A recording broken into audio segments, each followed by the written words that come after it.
Welcome to SportsBeat KC, the Kansas City Star's daily sports podcast. It's Wednesday, August 26th, and I'm Blair Kerkhoff.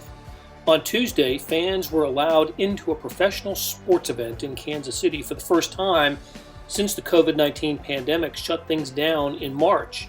Sporting KC opened its gates to about 2,300 fans, and star columnist Sam Mellinger and beat writer Shaun Goodwin were there to record the scene and the feeling of covering a live event. We'll talk to both of them. Now, if only the result had been better. Sporting KC dropped an ugly 5-2 outcome to the Houston Dynamo. After a break, you'll hear post-match comments from Peter Vermes and midfielder Roger Espinoza on the game and having fans in the stands. So let's get started with Sam Mellinger and Shaun Goodwin. Okay, Sam and Shaun, you guys had the privilege of attending the first sporting event professional sporting event in Kansas City, where fans were allowed to attend. And I just wanted to get both of your guys' impressions about this. We'll talk about the game a little later, but I want to talk about just kind of from the moment you arrived and through the game, what you saw, what you heard, what you felt. And Sam, start with you. I enjoyed your column, but just kind of take us through your experience of heading out to a live sporting event. I have to admit, when I went there, it was not really out of obligation, but it felt like a thing that, sports columnists and local papers should go to. And my expectations were pretty low. I thought it would be sort of, a practice atmosphere with, 2,300 or whatever it was fans. And I just thought it would be really weird. And it was amazing, honestly. I mean, it was, I didn't realize how much I had missed hearing a crowd and a real crowd, like with actual humans and not like piped in music from, MLB The Show or whatever, the baseball teams were using. The first time that it happened, it was a little bit before, I think it was like around player introductions. And it's just like, honestly, I mean, it sounds weird to say out loud, but like I got goosebumps, like my skin, like, tingled, and I got this feeling that I didn't know how much I missed. Just those sounds and seeing people have fun. It was awesome. It was absolutely terrific. I'm so glad that I was able to go. Okay. Hey, Shaun, before you answer the same question, let me just take a little inventory here. These are the live sporting events that fans in Kansas City would have missed. And this is just a partial list. I didn't even write them down. I was thinking about them, Sam, as you were talking, but just starting in March with the conclusion of the Big 12 tournament through the NCAA tournament. And, of course, KU would have gone into that event as the overall number one seed, so a favorite to get to the Final Four, which would have been played in Atlanta in front of, 75, 80,000 people, through spring training, through opening day of baseball, and then Royals home games, the soundtrack of our summers.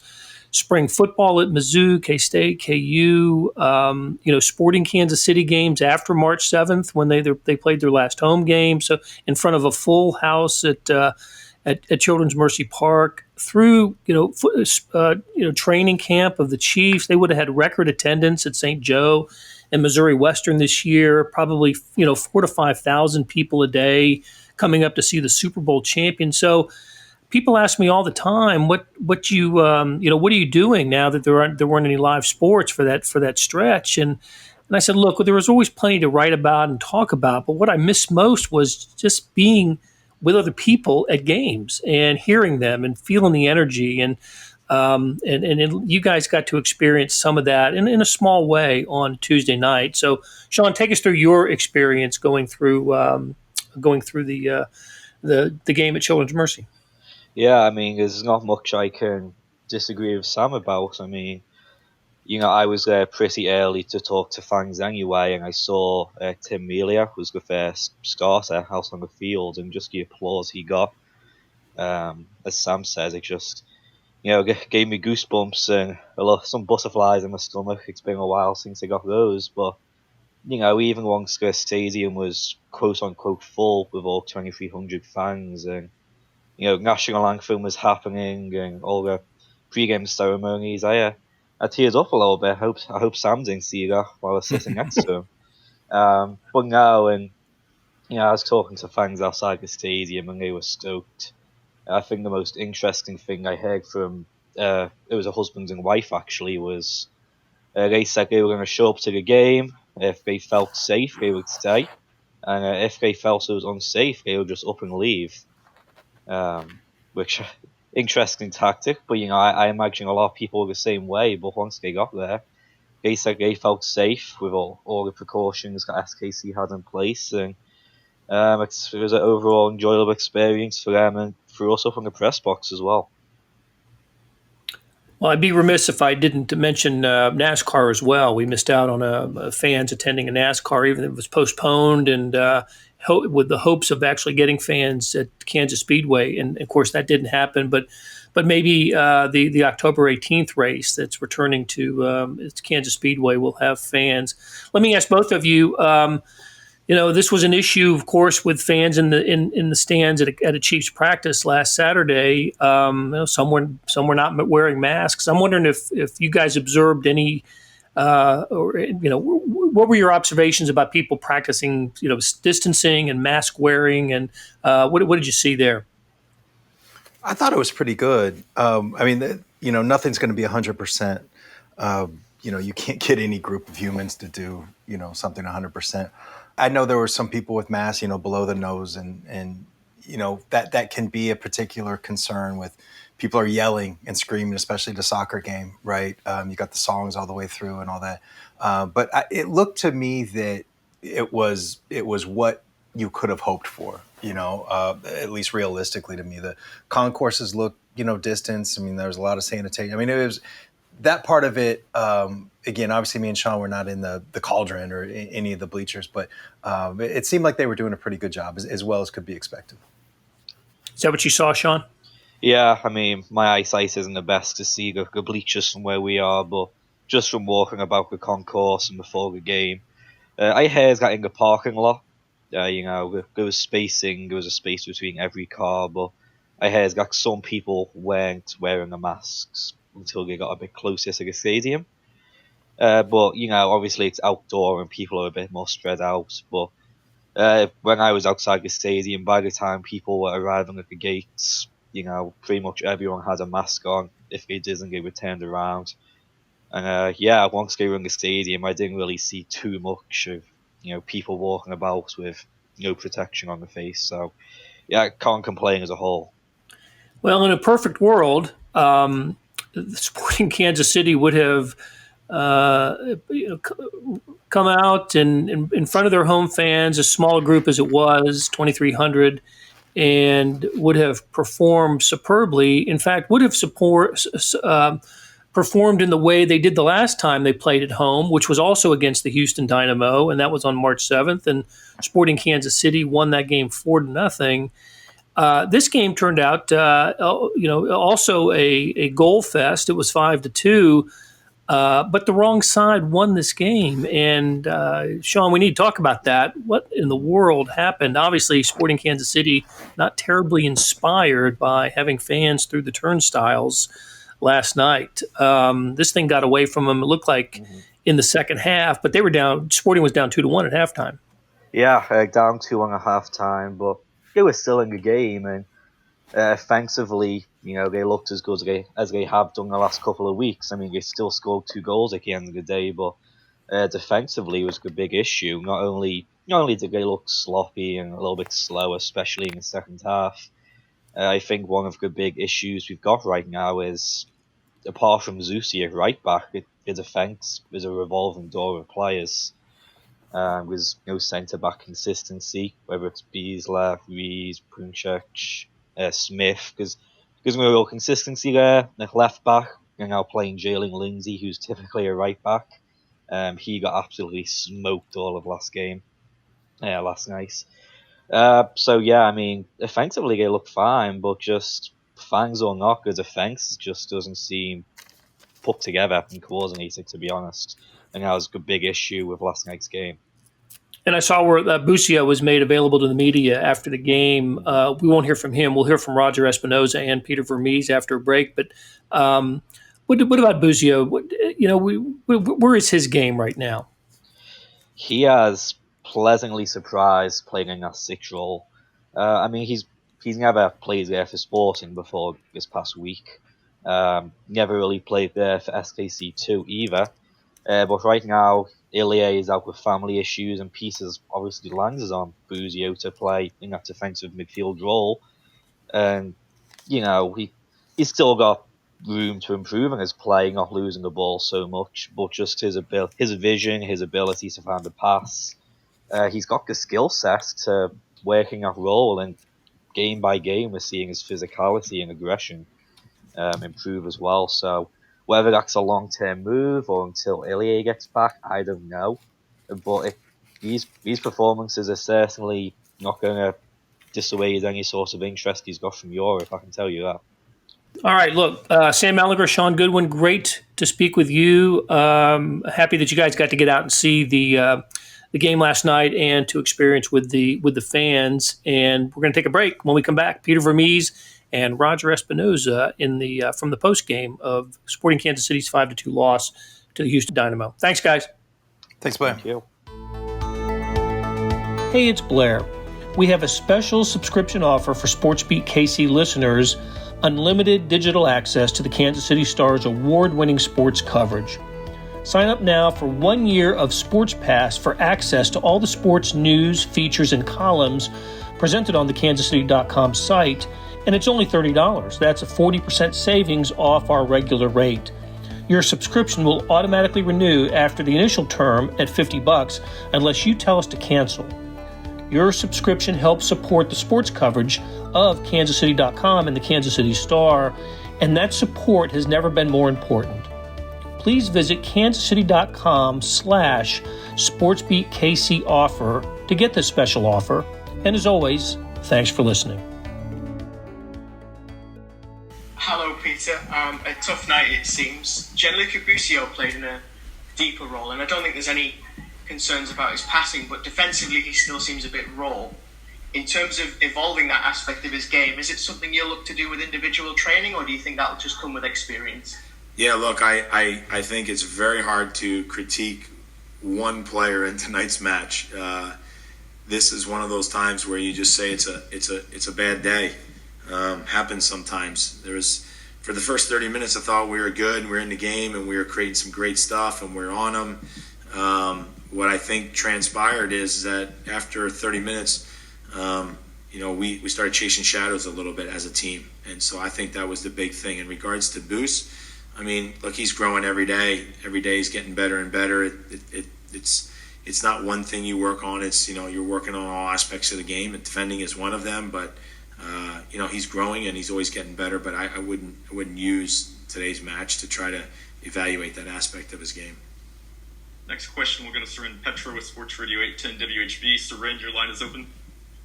Peter, the runouts that we've seen here, we saw them again tonight. That's been a problem a number of different times for you guys. Is there a consistent theme or something that you point to that's been the problem? What do you mean the runouts? I'm sorry, what do you mean? Well, the kind of breakaways. I mean, it seems like you guys are putting a lot forward offensively, and you're getting beat on a counterattack pretty quick and leaving Tim Melia one-on-one with a guy with the ball.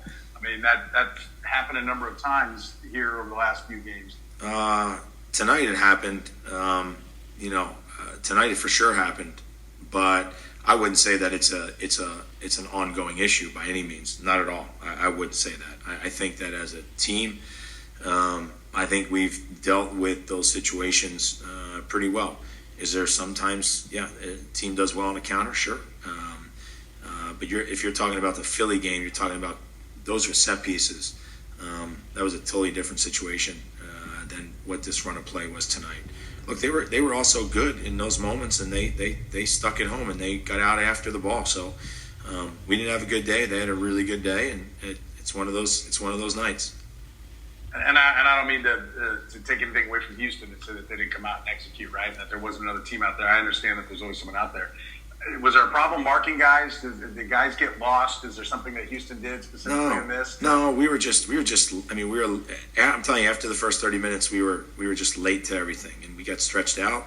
And all of a sudden, you start having guys that are late or hesitant within the game. Then all of a sudden, they find the seams and they start building through us, and that's what they did. I mean, they were cutting through us and building through us at will, especially.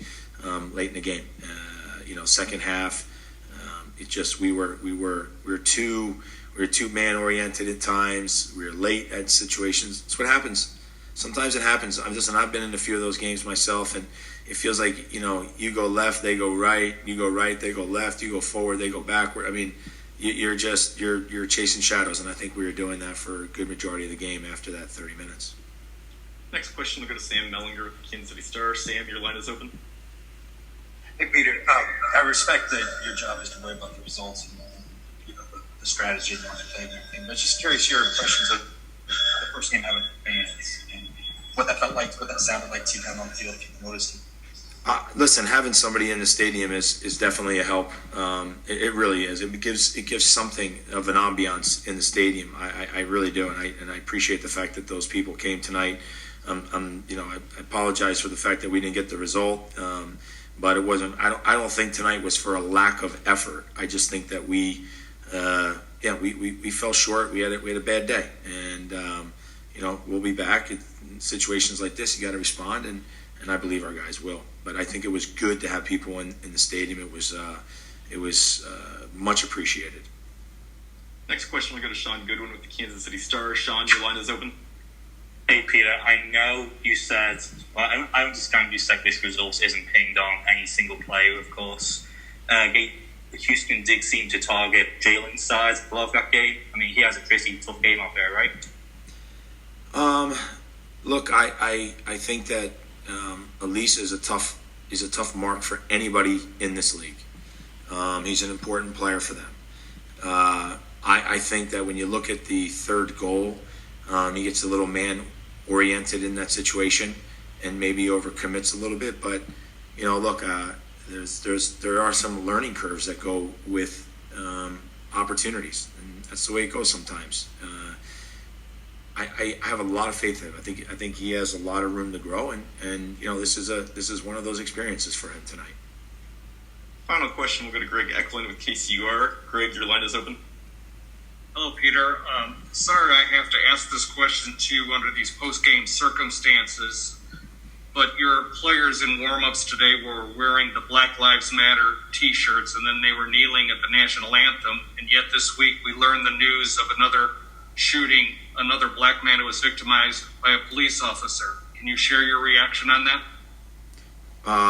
On the fact that our guys knelt, or which piece? I mean, obviously, anytime somebody gets killed, it's not a good thing in this country. That's for sure. I can't tell you that I know the extent of what happened with that situation, so it's very difficult for me to comment on it. But other than the fact that when someone dies, that's not a good thing. If that's what you're asking me, of course, I don't want to see that happen. All the guys have their own decisions to make on what they want to do and how they want to respond. Me personally, I am against racism, so I don't know what the question is, but other than that, that's what I have to say. We were ready. We're ready to come back home and play. We did not know at the beginning. We didn't find out until a few weeks ago that we were going to have fans. And we're thankful for all that. Our fans have always been supporting throughout the game. Even when we were down 5-2, I could hear the fans. Everybody stayed throughout the whole game. That shows a lot what our fans are all about. So, I'm very thankful for what the fans did for us. I'm humble about the whole thing. And, our fans have always been there for us. Unfortunately, the game didn't go well tonight.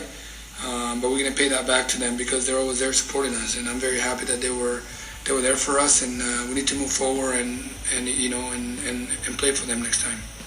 That'll do it for today. Thanks to our production staff of Derek Donovan, Randy Mason, Beth Welsh, Jeff Rosen, Chris Fickett, and Savannah Smith. Tip of the cap to Sam Mellinger and to Shaun Goodwin for coming by and talking about Sporting Kansas City and the first home game with fans in Kansas City since March. Links to their stories can be found in the show notes and on kansascity.com. Hey, earlier in the episode, you heard me talk about the Sports Pass offer. It still stands, and it's still a good one, $30 for a year's worth of sports coverage, and that includes Sports Extra that comes with the e-edition. There's 50 additional pages of national sports coverage today. Here's an even better offer. Buy the entire Kansas City Star product. Sports news, features, commentary, and analysis, the whole thing. You get all the stories written by my talented colleagues, plus additional news, sports, and business coverage with the e-edition. Details can be found at account.kansascity.com/subscribe. That's account.kansascity.com/subscribe. And whether it's the Sports Pass or the full subscription, you're getting and supporting the best sports and news coverage in Kansas City and helping us produce programs like SportsBeat KC. Thanks for listening, and we'll be back on Thursday with another episode.